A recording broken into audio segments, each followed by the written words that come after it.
All right, let's talk about the Super Bowl winner, Matt Ryan. My first film study of his breaking down a game after he's won a Super Bowl. I thought he had some ups and downs in this game. I think there's no denying that. The reality is you could probably say that about Matt Ryan for most games of his career, is he'll have some good and some bad.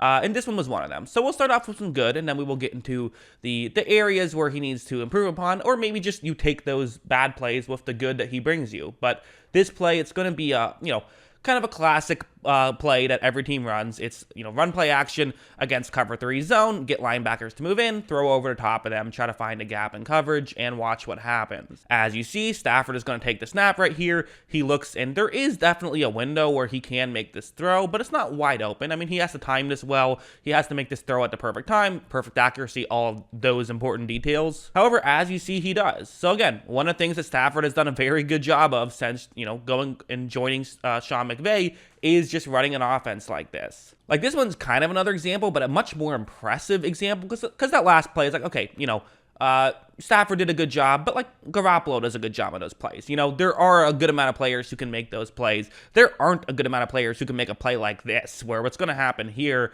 is it's going to be, again, cover 3 zone that Atlanta is in, and you have Cooper Kupp running an out route against this coverage, which on paper, great. Take a shot at this. This can definitely work out. It is AJ Terrell who Kupp is going up against, so it's not exactly the easiest matchup for Kupp, but he's Cooper Kupp. The guy had 1 billion yards last year. Look in his direction. Makes sense. But when Stafford takes the snap and he looks in that direction, again, Kupp is about to cut to the outside, which is good because Terrell has his hips turned towards the middle of the field, but it is not wide open. I mean, Terrell is several yards closer towards the sideline than Kupp is, so while he will have to turn around, he at least has that good body positioning, and this is, intentional by Terrell. Terrell is doing this to make sure that he doesn't let Kupp get behind him, because that way he can still see Kupp and adjust to the ball if necessary. But really, look at this just incredible throw while getting hit by Stafford. I mean, that's an amazing play.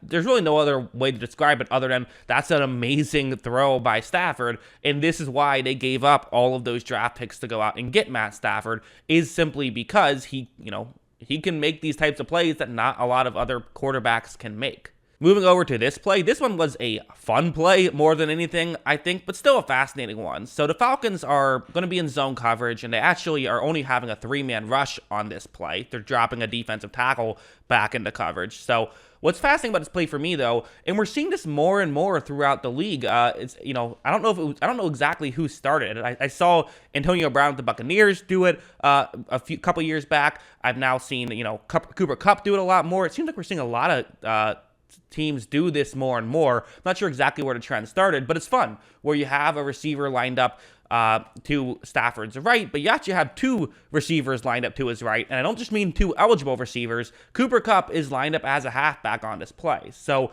it's a concept typically designed to get the ball to the halfback, but when you have Cooper Kupp lined up as the halfback, it makes that work just that much easier, and I'm very fascinated in seeing how defenses are going to eventually adjust to this. However, when Stafford takes the snap, and quality gets a lot better. Sorry about the blurriness when it was on that part, but you see Cooper Kupp is just completely wide open right here. And we always think when we watch these games, how do teams still leave Cooper Kupp so wide open consistently? Why aren't teams just always focused on Cooper Kupp? But it's in part because they do a great job at finding unique ways to get him open, finding unique ways to get teams to forget about him, even if he is the guy who won Super Bowl MVP. The guy had one of the best receiving seasons of all time, and still teams kind of forget about him a little bit. So when Stafford is able to hit Kupp, Kupp is, of course, able to get a touchdown out of that, even though it seemed like it shouldn't have been, because he's Cooper Kupp. He can do that stuff. So it's just kind of, these are the plays that, I'm making it in a Stafford video.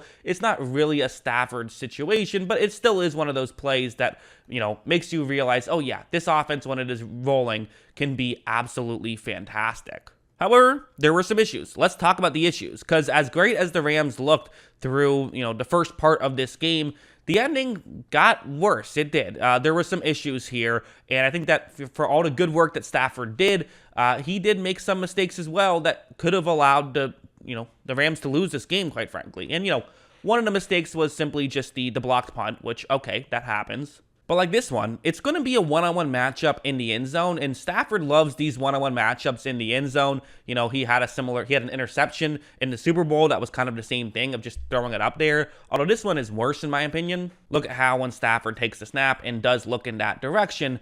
I mean, this is just, I guess you could almost say it's similar to that throw he got when he passed the Cooper Kupp and A.J. Terrell was on him, but he was able to make a great throw and they got the completion there. The difference, though, was that was an out route. This is not an out route. This is going to be a go route. So this is just not open, and I don't think the receiver thought for a second that he was going to get the ball here. Stafford took this chance and, quite frankly, should not have. It was a bad chance to take. It was intercepted, and it should have been intercepted. Like, this is one of those interceptions where you can't sit here and say, oh, well, I thought this was going to happen. I thought that, I didn't see him, whatever. No, this was just a bad decision by Stafford, and this is always part of who Stafford is he takes chances and will sometimes take a chance too many. That is just part of his game. You take the bad with that because of all the good he brings to your football team, because he will make no-look passes in the game-winning drive for the Super Bowl. So you're like, okay, we'll live with the couple of interceptions that we don't love in the regular season, but you are going to get those. Like this one was a weird one, quite frankly, where what's going to happen is it's man coverage and you have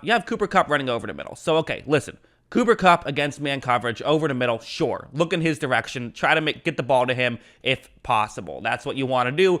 Totally get it. Right when this play begins, let me ask you, would you make this throw to Cooper Kupp? Well, maybe if there were no linebackers on this play, you would, but clearly there are linebackers right over the middle, and if Stafford is going to make this throw, he probably has to wait a minute, which he actually could do. He has time in the pocket, but again, kind of hard to know that. You don't always know exactly how much time you have, so you want to make the throw ideally as soon as you can, but you just can't make this throw now. However, Stafford does anyways, and he just throws it directly to a linebacker.